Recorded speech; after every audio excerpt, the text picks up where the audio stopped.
Olá, amigos, mais histórias para contar. E hoje nós temos um tema: oração. Oração, prece, reza, qualquer coisa, qualquer nomenclatura que você quiser dar a essa conexão que nós temos com Deus e com a espiritualidade melhor, os nossos amigos espirituais. Ou então, como diz os católicos e os evangélicos, o Espírito Santo, que dá na mesma coisa. Eu tenho cultura espírita, então sempre eu vou dar um toquezinho como espírita, mas é tudo a mesma coisa. Oração, reza, o que vocês quiserem fazer.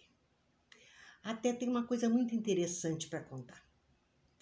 Eu fui convidada para ir a alguns centros espíritas e eu achava estranho, porque eles rezavam o Pai Nosso no início dos trabalhos, né? Que, aliás, é a oração que Jesus nos ensinou. E logo depois do Pai Nosso, eles rezavam Ave Maria. Eu falava, meu Deus, eu não posso rezar isso porque eu não entendo o que eles estão falando. Porque quando falava assim, ó, Ave Maria, cheia de graça, o Senhor é convosco. Bendita sois vós entre as mulheres, bendito é o fruto do vosso ventre, Jesus. Santa Maria, Mãe de Deus. Eu falava, meu Deus do céu, isso está errado. Eu não consigo assimilar isso, mas eu fui pensando, fui analisando, fui estudando. Aí eu consegui fazer a oração da Ave Maria, quando eu vou nesses centros de amigos que rezam Ave Maria.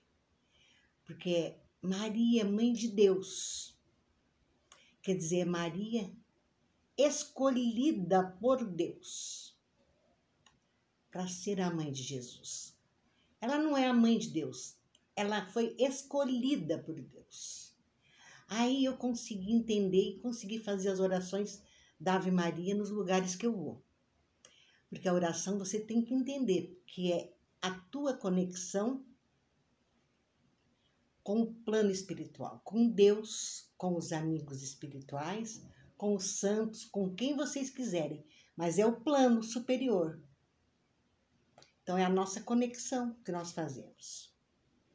Se pelo menos uma vez no dia nós fizermos isso, nós sempre vamos estar tranquilos. E eu não fiquei sem estudar, não. Eu dei uma estudada assim, viu? O Evangelho segundo o Espiritismo, porque eu sou espírita, né? Mas dentro da tua religião você tem os teus livros de oração. Aqui nós temos no capítulo 27, Pedi e obtereis. Aí vem os tópicos. Qualidades da prece, eficácia da prece, ação da prece, transmissão do pensamento, preces inteligíveis, da prece pelos mortos e pelos espíritos sofredores. Aí vem as instruções dos espíritos e maneiras de orar, e a alegria da prece. Aí você vai falar, mas Célia, você está falando do Evangelho segundo o Espiritismo. Estou sim. Mas se vocês assistiram meus vídeos anteriores, quando eu falo do Pentateuco Espírita, e que em todos os livros, todas as obras da codificação espírita, estão anotadas as partes bíblicas, ou seria do Evangelho, do Novo Testamento, né? Aqui, ó, quando fala da qualidade da prece, você vem lendo aqui. E quando você termina, você vê que isso é todo um trecho da Bíblia. O capítulo 10, nos versículos 7 e 8. Lucas. Na eficácia da prece, a gente vem aqui também. A gente tem o capítulo 25, número 1 e os seguintes. Então, vem todinha a parte bíblica aqui, ó. Tem São Mateus, capítulo 6, versículos 5 a 8 também. Então, se tiverem curiosidade, adquiram o Evangelho segundo o Espiritismo que vocês têm aqui. Eu gosto porque eu estou lendo a parte bíblica, mas explicada depois pelos Espíritos, que nos trazem tudo mastigadinho, tudo explicadinho. Você não precisa ficar pensando. Na verdade, você deve pensar. Você deve pensar se isso que você está lendo condiz com aquilo que você pensa da vida, com aquilo que você pensa sobre o assunto. Nunca ficar sem questionar, sempre questionando. É assim que nós aprendemos. Eu já contei para vocês que quando eu decidi a começar a fazer meus vídeos, eu tive um grande amigo que me ajudou, o Lincoln Felipe. Ele tem um canal dele no YouTube também, chama-se Quarta Leste. E nós dois, eu e o Lincoln, nós somos muito amigos do Yuri Levi, um grande companheiro que também tem o seu canal no YouTube. Chama-se Atma Vídeo. E ele é bem assim, eclético. Tem muitos assuntos. E o Lincoln também, eles falam de muitos assuntos, eles têm isso em comum os dois. E eu estou sempre assistindo os vídeos deles, porque nada são jovens. E a gente que viveu um pouco mais, a gente tem que ter contatos com os jovens para saber o que eles estão pensando da vida, o que eles querem da vida, o que eles almejam da vida. Apesar de que o momento agora é de viver o presente. Porque esse presente que nós estamos vivendo é o futuro que nós pensamos ontem, que nós almejamos ontem. Em épocas passadas, nós almejamos o dia de hoje. Então, nós estamos vivendo um futuro. Esse presente é o futuro que nós almejamos há tempos atrás. E eu, acompanhando esses dois amigos nos seus vídeos, eu aprendo muito. O Yuri fez um vídeo dizendo, o título, Era Uma Vez. Falei, bandido, você também está entrando nas histórias? Mas vou assistir, lógico que eu assisti, né? E uma história tão linda que com certeza eu vou contar para vocês. Em uma cidade, numa região bastante árida, morava um mestre que todos da cidade o procuravam para qualquer assunto polêmico, iam lá e ele dava as diretrizes.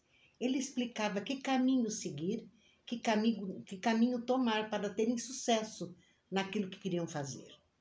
Até os ensinamentos mais simples, as orientações mais simples ele dava para quem o procurava.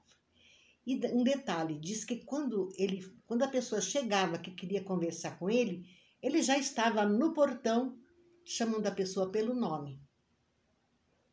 Então ele era um sábio, um mestre muito sábio. E muito conectado, né, com a energia da cidade em que vivia, com as pessoas que ali viviam. A gente sabe que isso é possível. Eu garanto que muitos de vocês têm histórias desse tipo para me contar. E pode contar nos comentários, viu? Que eu vou adorar saber. Então, esse mestre, esse sábio, atendia todo mundo. Aí um dia ele atendeu a uma pessoa que falou para ele muito chateado, muito triste, que a cidade, que a família dele residia, que era mais próxima ao deserto, estavam morrendo muitas pessoas de sede. Diz que não tinha água lá de jeito nenhum. Era uma coisa raríssima alguém chegar com água lá.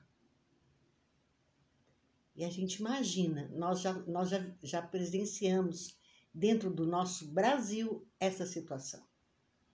Na África e em outros lugares, né? Então a gente sabe que essas coisas existem. Então essa cidade estava à míngua, morrendo todos lá por falta de água. Aí ele falou: mestre, eu sei que o senhor conhece todo mundo da cidade, então eu queria pedir o socorro do senhor para atender essa população dessa cidade, porque não só os meus familiares estão lá, mas grandes amigos. E é muita gente passando necessidade de água. Aí o mestre falou: tudo bem, meu filho, pode deixar que eu vou providenciar isso. No mesmo dia, esse sábio reuniu alguns amigos, alguns conhecidos dele, da cidade. E dentre estes amigos estava um engenheiro que entendia muito desse negócio de perfuração de poços. Aí o sábio pediu para que ele assumisse a liderança desse grupo para abrirem um poço lá naquela região, para suster a cidade de água.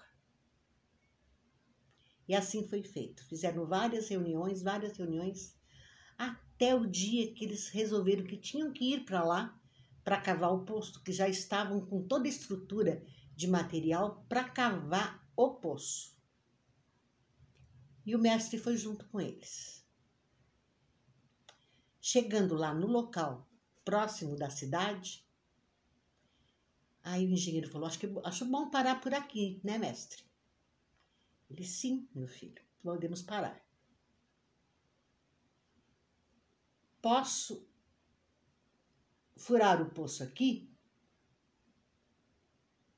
O mestre falou: pode. E o senhor me abençoa a perfurar esse poço aqui? Ele falou: sim, vou estar com você o tempo todo, posso até te ajudar. E assim começaram a perfurar o poço. Perfuraram 1 dia, 2 dias, 3 dias, já estavam lá há 1 semana. E cadê água? Furavam. E não chegava em água nunca. Seco o poço. Não conseguiam água de jeito nenhum. Aí o engenheiro, bem chateado, falou: mestre, eu acho bom a gente ir embora, porque não deu água aqui. Então foi infrutífero o nosso trabalho. Melhor retornarmos aos nossos lares. Então, mestre, o senhor falou que eu podia furar o poço e que o senhor me abençoava. Foi isso, meu filho. Você perguntou se podia furar o poço e eu falei que sim. E que se eu te abençoava, sim, também te abençoei. Aí o engenheiro respirou fundo, porque ele ouviu o que o mestre falou, repetindo as palavras dele. Aí ele teve um insight. Aí ele parou para pensar.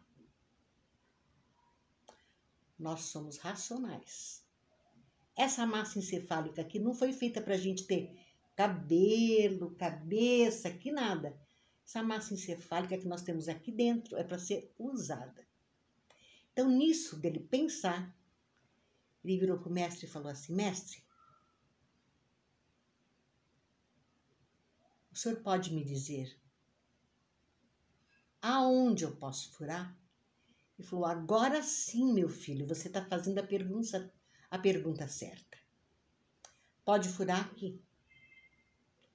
Aí ele chamou a equipe todinha dele lá e começaram a furar. Logo nos primeiros metros, tinha água jorrando assim, que dava não só para atender aquela cidade que estava sem água, mas todas as cidades da região.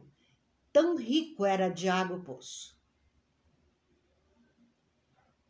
Aí o mestre falou para ele: você entendeu a lição? Ele falou: entendi, mestre. Eu perguntei errado. Eu perguntei se podia, o senhor falou que podia. Eu perguntei se o senhor abençoava, o senhor também abençoou. Só que eu não fiz a pergunta certa para o senhor, né? Onde eu devo furar o poço? Eu achei fantástica esta história. Porque realmente, meus amigos, às vezes nós não estamos fazendo as perguntas certas para a vida. Mas como é de oração o nosso assunto de hoje, nós vamos continuar nisso. Mas aprendam a fazer as perguntas certas a Deus. Porque Jesus falou, pedi e obtereis. Só que Deus fez as leis morais, as leis naturais. Ele nos deu o livre arbítrio. Então, baseado nisso, é que Deus nos atende. Lembrem-se que eu fiz um vídeo falando sobre a parábola do semeador. Então, na parábola do semeador, nós falamos muito sobre a semeadura. E tudo aquilo que nós semeamos, nós podemos semear o que quisermos. Mas a colheita é obrigatória. Então, pedi e obtereis. Será que nós estamos pedindo aquilo que merecemos? Aquilo que plantamos? Será que somos merecedores? Vamos aprender a orar, então. Bem, eu aprendi a fazer oração desde cedo. O Pai Nosso, como todos vocês, também foi a primeira oração que eu aprendi. Só que a minha mãe leu Parnaso de Além-Túmulo, que foi o primeiro livro psicografado por Francisco Cândido Xavier e que foi editado em 1934. Chico Xavier psicografou em 32, mas foi em 34 que foi editado. Primeiro livro psicografado de Chico Xavier. E nesse livro eu já contei, estou falando porque eu não tenho certeza. Foi um vídeo anterior que eu contei como é que eu me tornei espírita. Eu acho que eu contei sobre essa poesia. E a mamãe lendo Parnaso, ela lembrou que o Divaldo Pereira Franco tinha dado para mim decorar, com 6 anos, a poesia do Frei Horta, do Pai Nosso. Então vamos começar a estudar sobre orações, falando essa poesia para vocês. Pai nosso que estás nos céus, da luz dos sóis infinitos, Pai de todos os aflitos deste mundo de escarcéus, santificado Senhor, seja o teu nome sublime, que em todo o universo exprime concórdia, ternura e amor. Venha ao nosso coração o teu reino de bondade, de paz e de claridade na estrada da redenção. Cumpra-se o teu mandamento, que não vacila nem erra, nos céus como em toda a terra, de lutas e sofrimentos. Perdoa-nos, meu Senhor, os débitos tenebrosos, de passados escabrosos, de iniquidades e de dor.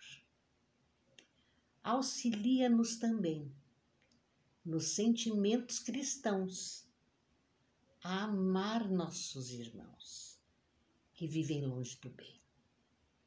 E com a proteção de Jesus, livre a nossa alma do erro, deste mundo de desterro, distante da vossa luz.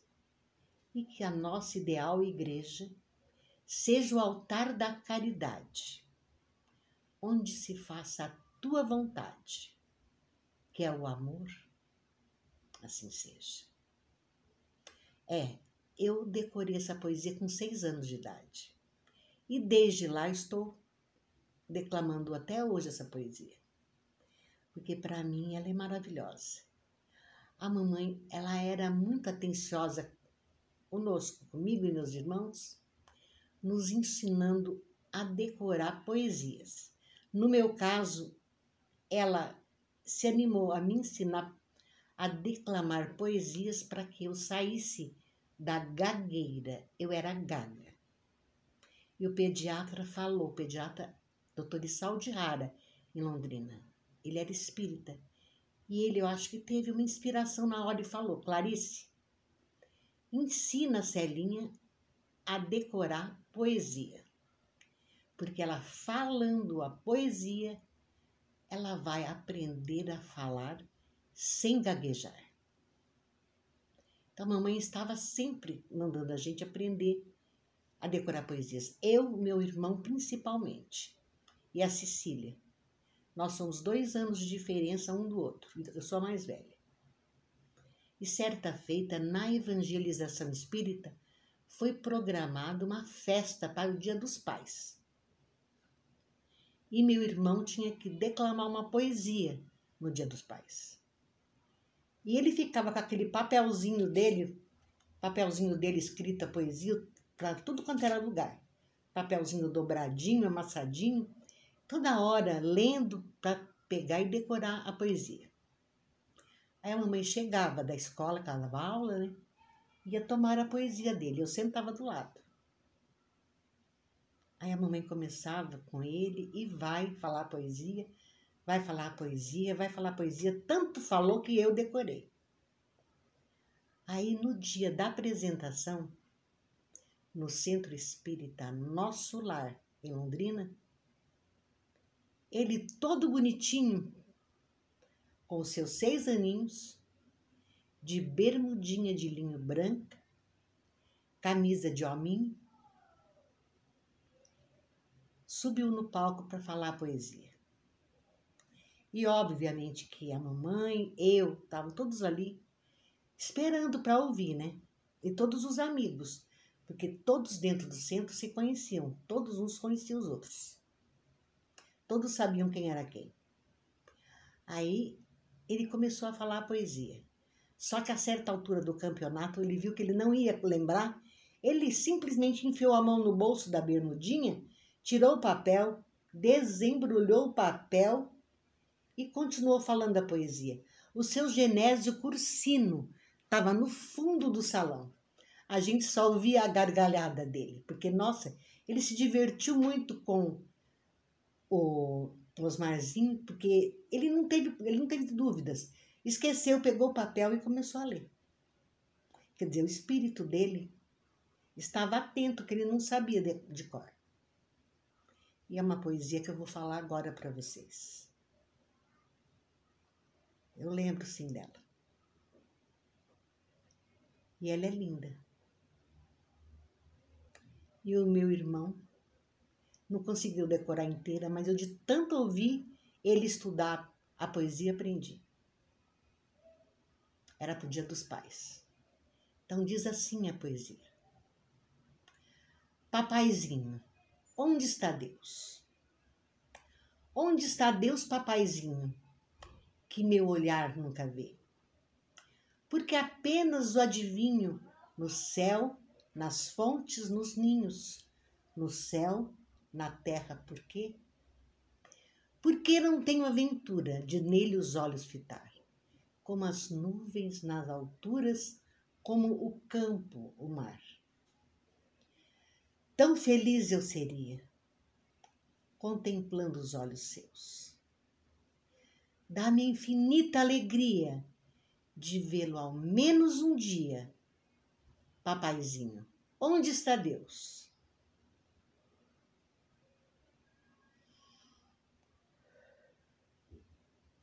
Meu filho, sê bom no mundo. Semeia a paz e o perdão. Foge do mal negro e imundo. E Deus verás bem no fundo do teu próprio coração. Eu me emociono assim até hoje. Porque é assim que eu aprendi a conversar com Deus. Através da poesia, através dos estudos, através dos ensinamentos recebidos e atenta a tudo o que aprendi. Eu sou uma privilegiada? Não, todos nós somos. As oportunidades estão aí para todos nós. Só abraça as oportunidades quem quer. Quem não quer, não, nem se preocupa.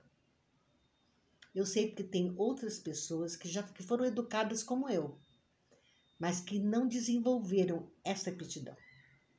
Mas desenvolveram outras, tá? Mas falando de oração, já falei para vocês, é a nossa conexão com Deus. É o nosso momento de conexão com Deus e com os espíritos amigos, que estão sempre atentos para nos auxiliar em qualquer situação que estejamos vivendo. Eu tenho outra história para contar para vocês. É do Chico Xavier. Nós estávamos em Uberaba, assistimos à noite os trabalhos de psicografia e no dia seguinte, após o almoço, nós fomos todos para debaixo do abacateiro, porque o Chico ele não fazia palestra não, viu? Ele contava causo, ele era bem mineiro mesmo. Acho que por isso que eu gosto de conversar à mesa e falar com vocês à mesa, porque ele gostava de bater papo como um bom mineiro. E como boa filha de mineiro, também gosto disso. Então nós fomos para debaixo do abacateiro. Chegando lá, tinha um amigo do Chico, um senhor, que estava já sentado no banco. O Chico foi e sentou do lado dele. E começou a contar um caos que os dois vivenciaram juntos. Ele e esse amigo. Tanto é que tudo que ele falava, ele virava para ele e falava, não é verdade? Não é verdade? Era muito gostoso ouvir o Chico contar os causos. Então ele contou que eles faziam um trabalho, o grupo dele, espírita, em Pedro Leopoldo, todo final de semana, todos os sábados à tarde, eles iam para debaixo da ponte, onde tinha muita gente que morava lá, desabrigados. E muito perto da ponte tinha seus casebres, suas choupanas, o lugarzinho que cada um deles morava. E eles realmente passavam necessidades. Eles não eram pobres, eles eram paupérrimos. Fisicamente, né?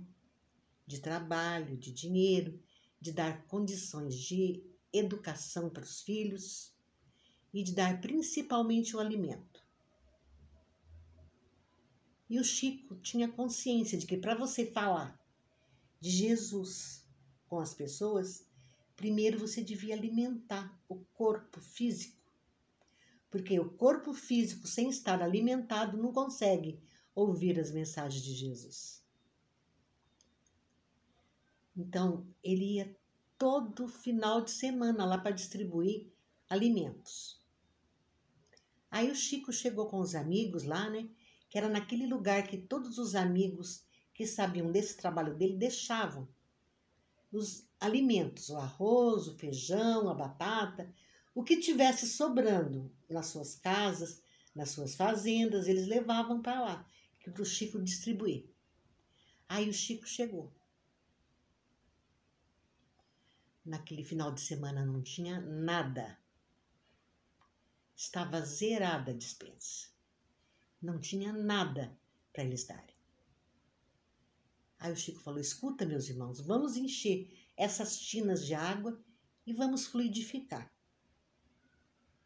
para os nossos companheiros. E a fila se alongava pela ponte, subindo pela estrada. E as pessoas chegando, e o Chico pela janela vendo essas pessoas chegando. Ele falava, meu Deus, o que eu vou fazer? Aí ele e os amigos colocaram as mãos em cima das tinas de água e começaram a fluidificar, pedindo a Deus que naquela água fossem colocados os nutrientes necessários para alimentar o corpo físico e espiritual das pessoas que estavam ali esperando. O Chico disse que quando abriu as portas, que ele foi falar com o público, disse que ele tremia. A gente era um pessoal grande, forte, umas mulheres magrinhas, umas crianças magérrimas, mas tinha uns homens muito fortes. O que vai acontecer hoje? Mas vamos lá, servir água. Aí ele chegou com a caneca e explicou, falou, ó, meus irmãos, todo final de semana nós temos alimentos para passar para vocês.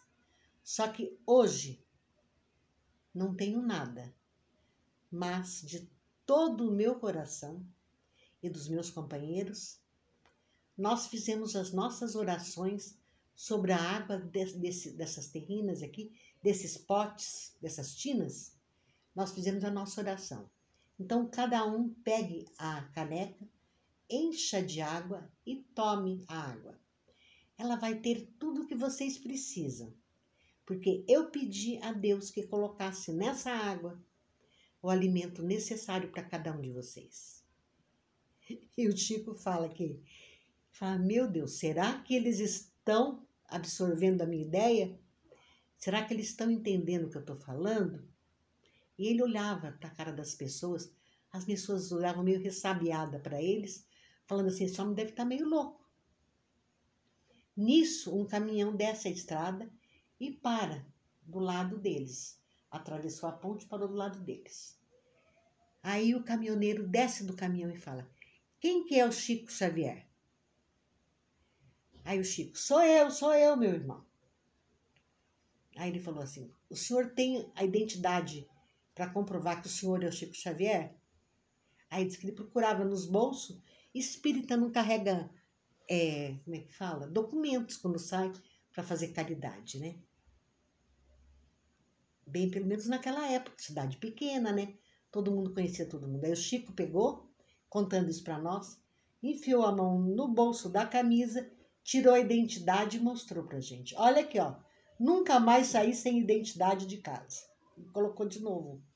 Falou, olha, eu entreguei a carteira de identidade pro caminhoneiro e o caminhoneiro pegou e falou, sabe o que é, seu Chico? Eu trouxe de São Paulo essa carreta que a senhora fulana de tal, que era uma senhora que havia procurado o Chico em Pedro Leopoldo e que foi atendida por ele, pela espiritualidade, e que ela havia mandado uma carreta de alimentos para ele distribuir. Gente, aquele caminhão todinho cheio de alimentos. E lá foi o Chico distribuir os alimentos. Mas primeiro ele serviu a água, viu? Para os primeiros, né? Aí já todos ajudaram e começaram a arrumar os alimentos e distribuíram para o povo. Diz que foi o dia que mais teve alimento para distribuir. Vejam bem, eu estou contando esse fato do Chico para mostrar para vocês. Ele não se ajoelhou, ele não fez nenhuma situação diferente. Ele não colocou as mãos postas, cruzadas, nem nada. Ele só estendeu a mão sobre a água e pediu a Deus que aquela água tivesse nutrientes suficientes para as pessoas que iriam tomar. Vejam bem, nós não precisamos pedir a Deus aquilo que precisamos. Nós devemos pedir, mas não precisamos. Deus sabe o que precisamos.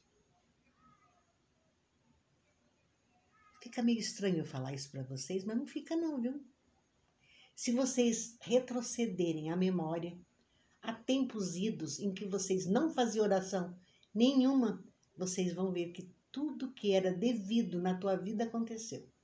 Você estudou, você teve uma família, você teve alimento, você teve roupa, teve casa. Nada te faltou. Deus te deu condições de tudo na vida. Isso me lembra uma vez que o Divaldo reuniu os filhos adotivos, porque eram quase 1000 filhos adotivos, né? E muitos deles, a grande maioria, nem sabia quem era o pai e a mãe. Só eram adotados pelo Edivaldo. Eles só eram adotados, mais nada. Então, eles não sabiam nada da família. Alguns sabiam que tinham deixado bilhetinho, coisa assim, mas nada de especial. Aí ele falou, gente, vamos fazer oração para as mães de vocês?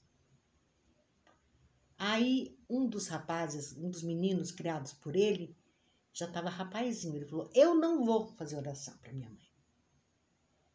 Ele falou, como assim, meu filho? Me explica. A minha mãe me abandonou aqui. Ela não se interessou em saber o que ia acontecer comigo, se vocês iam cuidar bem ou não de mim. Ela não sabia em quem eu ia me transformar. Ela só me jogou recém-nascido aqui no portão e foi embora cuidar da vida dela. Então eu não vou fazer oração para ela.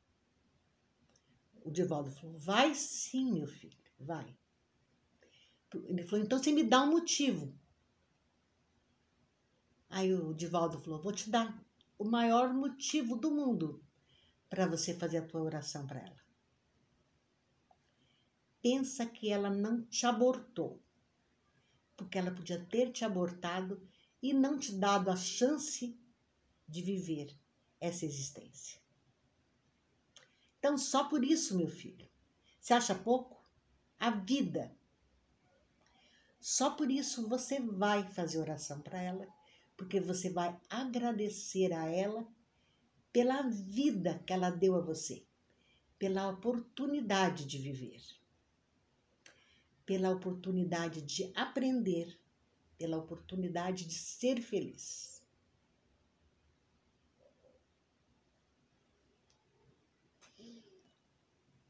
Nossa, é muita coisa sobre oração para falar. Mas eu acho que já falei bastante para vocês, né? A mamãe gostava muito de uma oração antes de começar as nossas reuniões de Evangelho no Lar. E eu vou tentar lembrá-la de cor para falar para vocês, para a gente encerrar o vídeo de hoje. Se eu errar alguma coisa, eu peço desculpas. Olha, essa oração, ela foi psicografada no século XVII. Então, ela não é uma prece espírita. O espiritismo só aconteceu no século XIX, não, XVIII. E essa prece é do século XVII. É 1780 e qualquer coisa. E veja bem, só foi em 1857 que foi editado o primeiro livro espírita, que é o Livro dos Espíritos. Então, o espiritismo não existia ainda, mas essa oração já existia.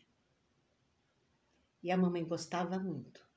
Só que é uma oração para a gente falar e sentir o que estamos falando. Para que realmente essa oração cale fundo dentro do nosso coração e que possamos transmitir as nossas melhores energias.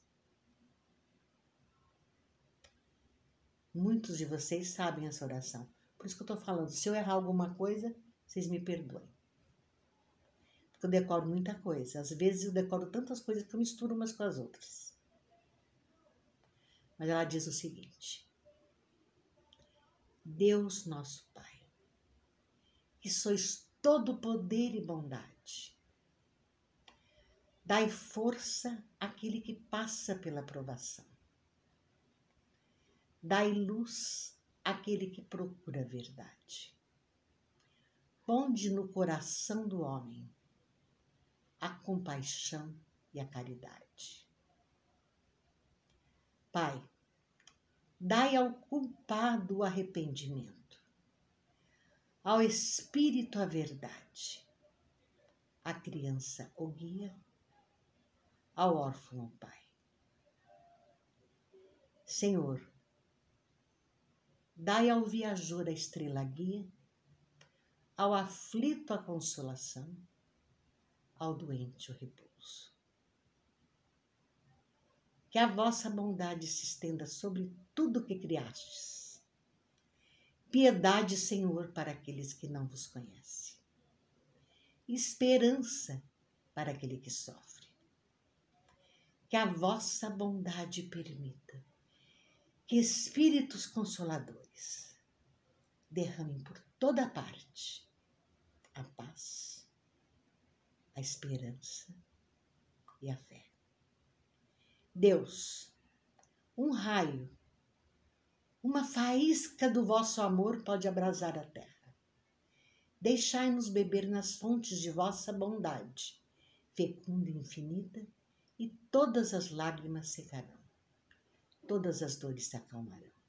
E um só coração, um só pensamento subirá até vós, como um grito de reconhecimento e de amor. Como Moisés sobre a montanha, nós vos esperamos com os braços abertos. Ó poder, ó bondade, ó beleza, ó perfeição. E queremos de alguma sorte alcançar a vossa misericórdia. Deus, dai-nos a força de ajudar o progresso a fim de subirmos até vós. Dai-nos a caridade pura, dai-nos a fé e a razão, dai-nos a simplicidade que fará de nossas almas o espelho onde se deve refletir a vossa santa imagem. Eu acho linda essa oração. Eu espero que de alguma forma tenha valido a pena a gente ter conversado hoje sobre oração.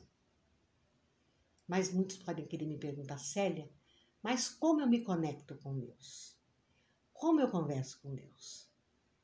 Meus amigos, da forma mais simples possível.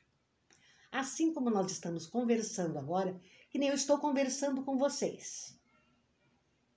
Eu não estou vendo vocês. Só vocês me veem. Mas eu estou conversando com todos vocês.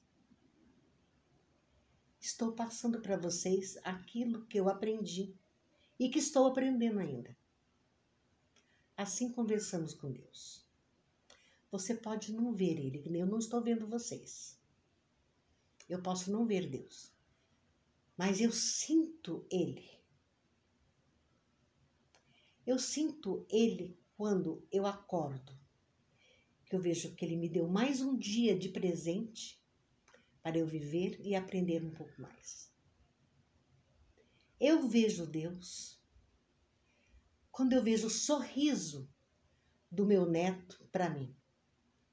Quando eu sinto os bracinhos dos meus netos me envolvendo, me beijando, me abraçando. Eu vejo Deus quando eu olho para o olhar terno da minha filha, preocupada comigo. Nas videochamadas, né? Porque pessoalmente está difícil. Mas eu vejo Deus na atenção do meu filho, que a cada 15 dias está aqui trazendo alguma coisa para mim, vendo no que eu preciso, o que está me faltando, se eu preciso de alguma coisa. Então eu vejo Deus na atenção do meu filho. Eu vejo Deus quando eu escuto um vídeo que me traz mais conhecimento. Quando eu leio um livro que eleva os meus pensamentos e que me traz a vontade de ser melhor. Eu vejo Deus na fruta doce que eu me alimento. Eu vejo Deus na água que eu bebo, que me mata a sede. Eu vejo Deus nos alimentos que eu tenho e que nutrem o meu corpo. E muito bem, porque eu tô fortinha, né? Eu vejo Deus em tudo. Por quê? Porque eu aprendi a ver Deus em tudo. Porque tudo aquilo que eu vejo, Deus está presente. Deus está em mim, Deus está em você. Deus está em todos nós, que somos seus filhos. E todos somos seus filhos. E Ele está junto conosco, sabendo as nossas necessidades, conhecendo nós como nós realmente somos, sem máscaras. Porque aos poucos a vida vai tirando as máscaras das pessoas. Deus nos conhece sem máscara alguma. Deus sabe quem nós somos realmente, do que precisamos, do que necessitamos. Então, quando Jesus fala, pedi e obtereis, pensem bem nisso. Você só vai obedecer, você só vai obter aquilo que te é necessário para você ser feliz. Porque é isso o que Deus quer de todos nós. Que todos nós, seus filhos, estejamos felizes com aquilo que Ele nos oferece. Até outro vídeo, amigos. Sintam-se abraçados.